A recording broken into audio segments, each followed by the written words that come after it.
There's a certain demand for a driver's car that optimizes handling and weight, exposure to the elements, and that very visceral experience that sort of makes you have to take a shower after driving it for all the right reasons, right? You got rocks in your hair and everything else. And if you can live with the impracticality of it, the smiles per dollar you get from the driving experience is unmatched.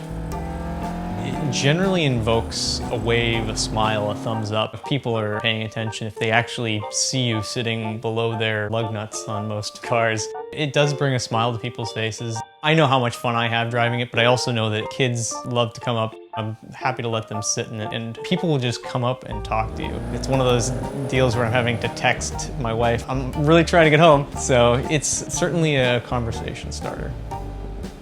The 7 sort of was that race car for the road, and that was sort of the dream for me as a child, and I guess I haven't matured very much since then, so. My name is Geoff Wise, and I drive a 1963 Lotus Super 7 Series 2.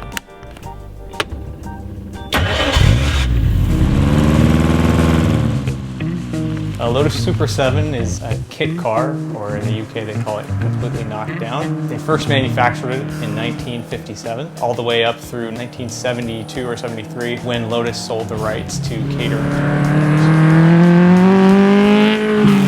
In the late 50s, early 60s, there was a heavy British tax on automobiles. One of the ways to get around this was to essentially sell your car as a kit. The one issue with doing that, though, is if you supplied assembly instructions, they would still sort of levy that tax upon you. Being clever as they were, Lotus actually provided disassembly instructions, which people would follow in reverse.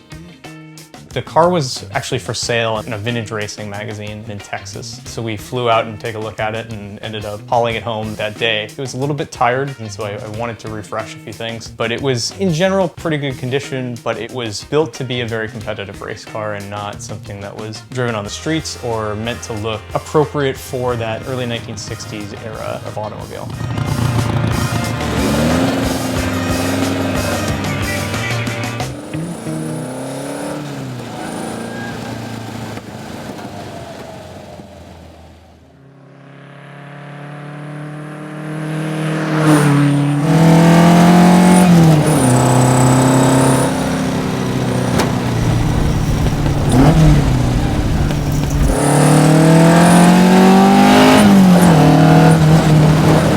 Some people want something that left that factory floor and they're looking for that experience. I have no issue with that. I think that's a noble thing to do, to undo some of the injustices that have been done to them.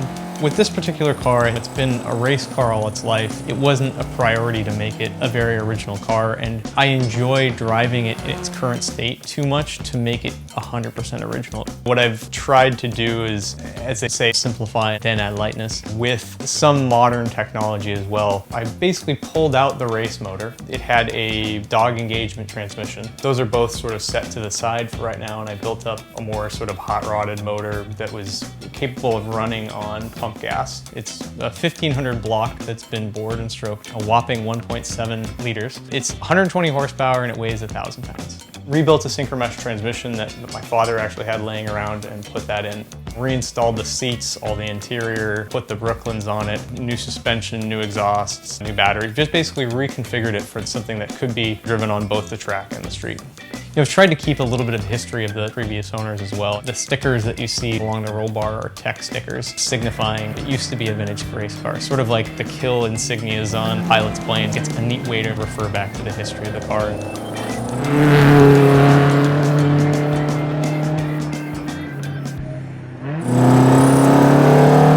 My father used to take me to the Monterey Historics. We would wake up early on Sunday mornings and go and watch Formula One on TV and root for Ayrton Senna, and I just remember those memories is what kind of pushed me into enjoying this sort of automotive world. Driving and enjoying it is highest on my priority list, whether it be going out for a nice weekend drive, taking it up to the twisties, which is actually much preferable to driving it around on the street locally here. I'm enjoying buying parts, finding that rare and obscure vintage part that really fits well, and then working on it. It's something to do after a long day of work, come out, tinker with something on the car. I would one day like to get into do some vintage racing, but really right now I'm enjoying it for what it is. It's just fun. It brings a smile to people's face. It brings a huge smile to my face. It's just very rewarding to drive. It's something that's sort of intangible about it that makes it so special. Without driving it, it's hard to explain in words what this car means to me.